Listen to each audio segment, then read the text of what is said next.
pris les mesures, normalement j'ai tout pris. Maintenant il faut faire le plan.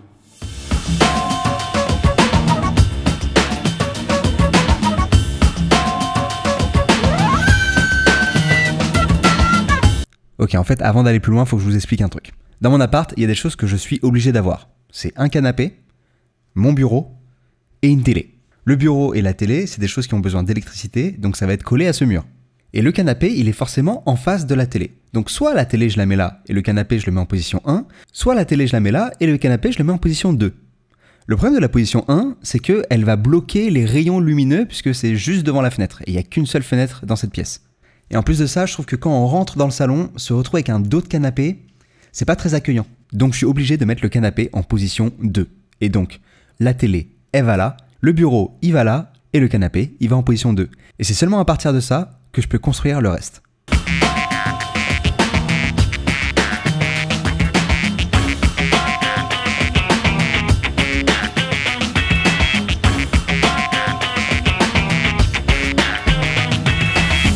J'étais assez content de moi, mais il y avait quand même un je ne sais quoi qui me gênait. Je me dis que l'aide d'un ou d'une pro ne serait pas de refus, et ça tombe bien, il y en a une dans mes abonnés Instagram avec qui j'ai déjà discuté. Elle s'appelle Clara, et je lui envoie ma question. Yo Sirius, bah écoute, j'ai bien reçu ta question. Envoie-moi quelques mesures parce que j'ai une idée. Et effectivement, c'était une bonne idée. En fait, ce qui me gênait, c'était l'absence de continuité entre la partie télé-canapé et la partie bureau. L'idée d'un double meuble télé qui fait toute la longueur, j'y avais pas pensé. Du coup, on a taffé ensemble et elle m'a aidé à choisir une table basse, sachant qu'une contrainte c'était qu'on puisse lui mettre ce genre de pied de micro, et elle m'a aussi aidé à trouver un canapé. Et le tour était joué. Merci Clara. J'avais foutu toutes mes affaires à un stockage de meubles pour libérer mon ancien appartement au plus vite. Du coup, déménagement. C'est le 4e déménagement en 12 mois. De chez moi à chez mon ex, de chez mon ex à chez nous deux, de chez nous deux au stockage, du stockage à chez moi. 4 déménagements en 12 mois. J'en peux plus. Et j'ai pas pu m'en empêcher, j'ai fait le truc le plus iranien possible à faire en arrivant dans un nouvel endroit. C'est-à-dire avant toute chose, y mettre son tapis.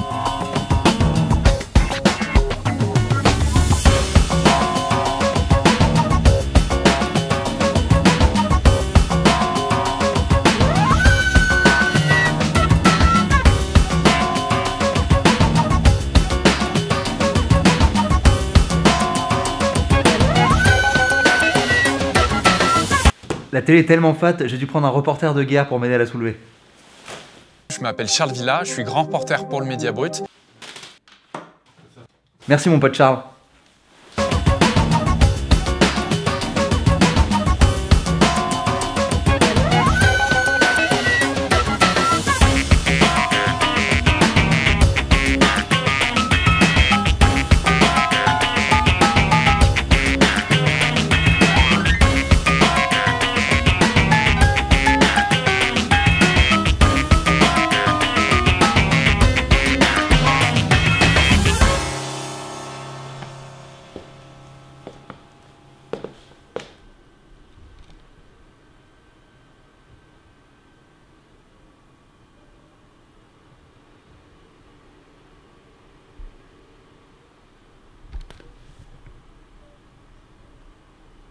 Bon, alors visiblement j'ai pas réglé le problème de la cuisine et de se faire à manger.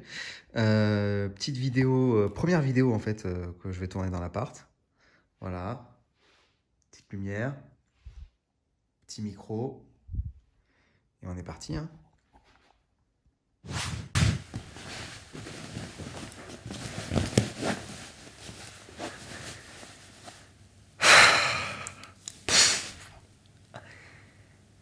Ouais. Ça allait plus vite que ce que je pensais et en même temps, quand j'étais en plein dedans, c'était vraiment long, quoi. Tout ça, tout l'emménagement, quoi. Et c'est pas fini, c'est pas fini.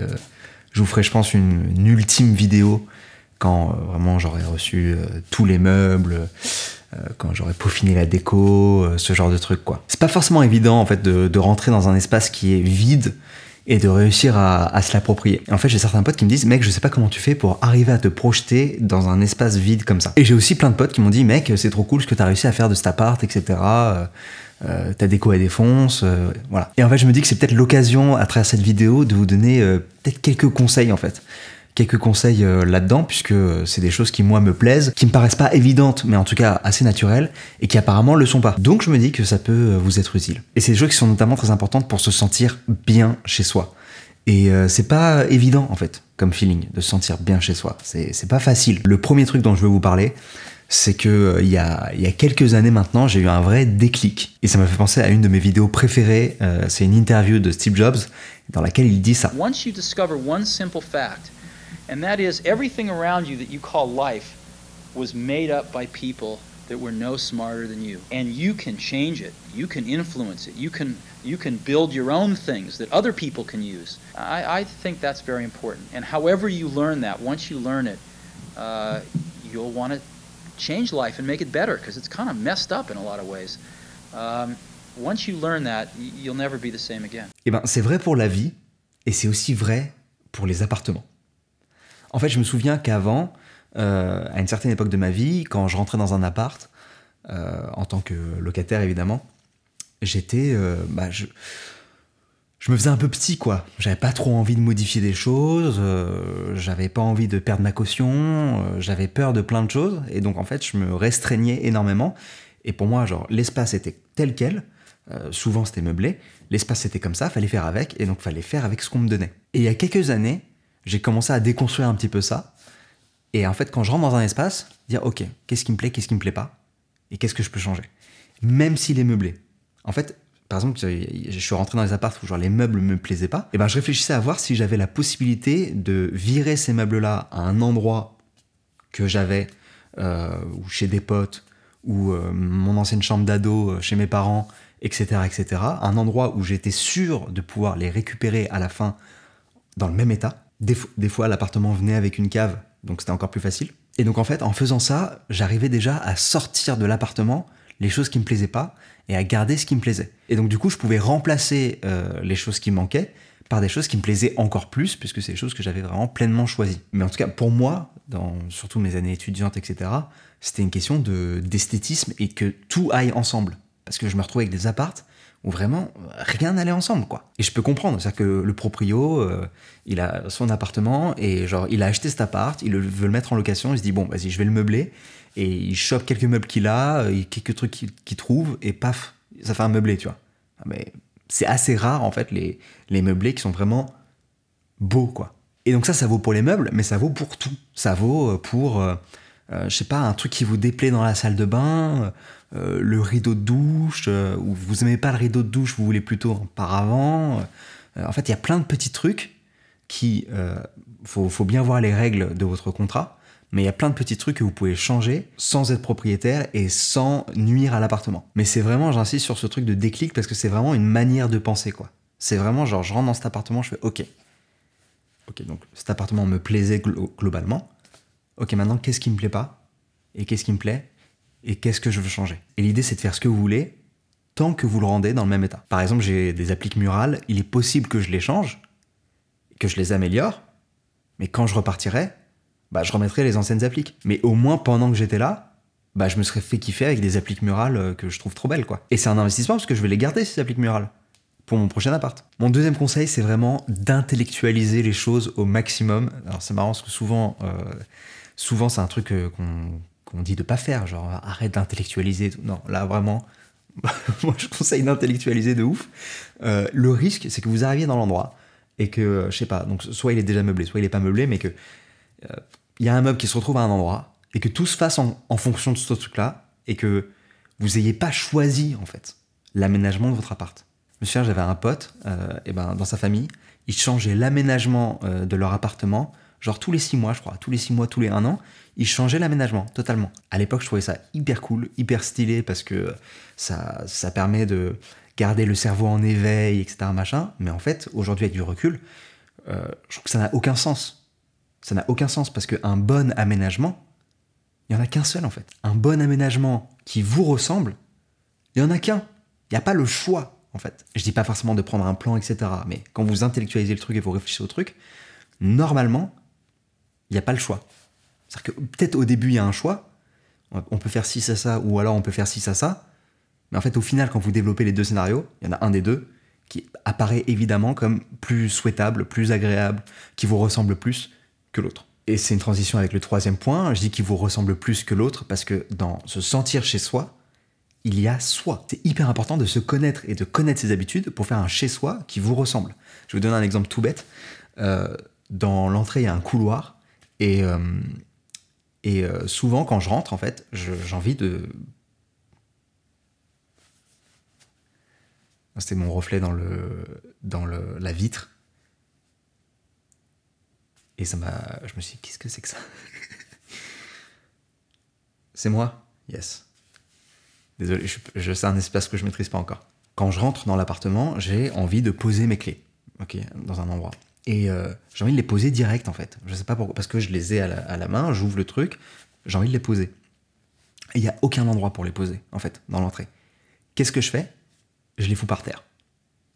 Je les fous par terre, parce que c'est mon habitude. Mon habitude, c'est ça. Mon habitude, c'est de poser mes clés à cet endroit-là. Ok? Je veux pas changer mes habitudes. C'est... Ma conception du truc, c'est que l'appart doit s'habituer à mes habitudes. Dans la mesure du possible. Dans la mesure du possible, évidemment. Mais donc là, pourquoi je le pose par terre, mes clés? Pour créer un problème. J'ai un problème. Mes clés sont par terre, tout le temps. Et c'est en mettant en avant des problèmes comme ça que je peux arriver avec une solution. Et là, la solution, c'est simple, c'est d'avoir un petit meuble sur lequel je mette un vide-poche dans le couloir. Voilà, donc il faut que je m'en occupe, il faut que je fasse ça. Donc c'est un peu chelou, je sais pas, il y a peut-être des gens qui vont regarder ça qui vont dire mais il est taré le type. Mais ça me paraît juste plus naturel de garder mes habitudes, et si je peux faire quelques ajustements dans l'appartement pour conserver mes habitudes et que ce soit plus naturel pour moi, bah je me sentirai forcément mieux. Donc ça, c'est un truc pour lequel c'est important de se connaître, c'est-à-dire vos automatismes, vos habitudes. L'autre truc qui est important, c'est vos goûts en fait. En termes de couleurs, de choses qui vous fait kiffer, des choses qui vous rappellent des voyages, des souvenirs, des gens, des événements. Bref, il y a plein de trucs, je pense, dans votre histoire en fait que vous voulez mettre en avant. Ça peut être aussi des fictions qui vous tiennent à cœur, ça peut être des valeurs aussi, des choses qui pour vous symbolisent une valeur.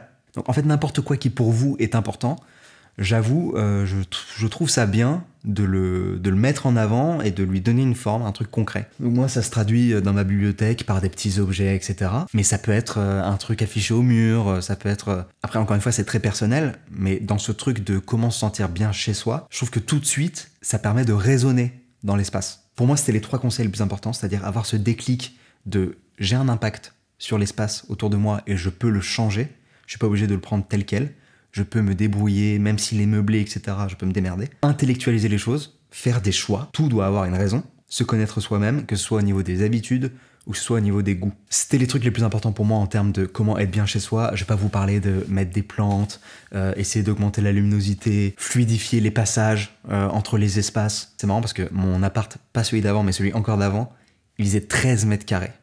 13 mètres carrés. Là, je vais vous montrer 2 images. C'est l'appart. Globalement, c'est l'appart. Je tournais là-dedans. C'était champ contre champ. Et vous avez l'appart, quoi. En gros. Donc je vous parle de fluidifier l'espace, mais même dans un 13 mètres carrés, on peut fluidifier l'espace. Et j'ai vécu longtemps dedans. Et d'ailleurs, ces conseils-là, dans le 13 mètres carrés, je les appliquais déjà, quoi. Et d'ailleurs, le propriétaire avec qui je m'entends très bien depuis et qui regarde sûrement cette vidéo, je pense qu'il se doute pas qu'il y ait certains meubles que j'avais enlevés et que j'ai remis parce que pour me réapproprier l'espace. Et il était très content, j'ai eu aucun problème de caution, tout était en parfait état. J'ai restitué l'appartement comme je l'ai trouvé, donc allez-y quoi. Évidemment, toujours dans le respect de la propriété privée quoi. Ça reste un bien qui n'est pas à moi. Ce que je veux dire, c'est que c'est pas incompatible. On peut kiffer un endroit, se vraiment l'approprier, sans pour autant nuire à la personne à qui il appartient. Donc voilà, je rentre pas sur ces conseils de fluidifier l'espace, plantes, lumière, etc. machin, parce que je pense qu'il se trouve hyper facilement. C'était pas le but de cette vidéo-là. À la base, c'est pas un sujet que je voulais faire sur comment se sentir bien chez soi, etc. Mais j'ai montré le début de la vidéo, donc les 4 premières minutes sur Twitch, et tout le monde m'a dit ouais, bah mec, parle de comment se sentir bien chez soi et tout, ça peut être hyper intéressant.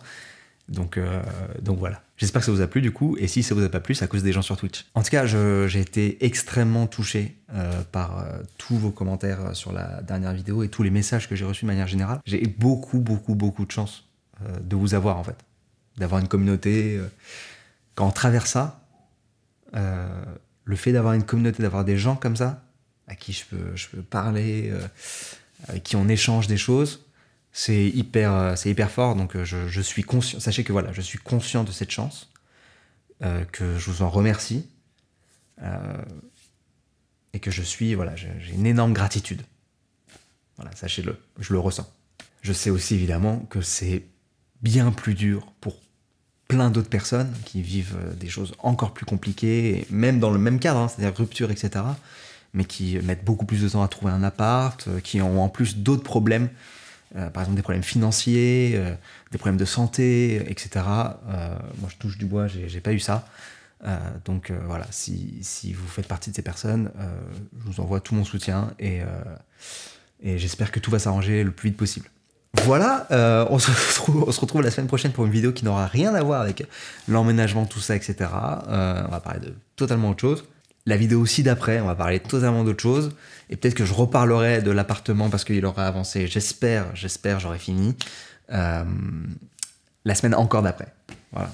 Eh, mais attends, ça veut dire qu'il y aura une vidéo toutes les semaines? Ouais, je crois que ça ressemble à ça.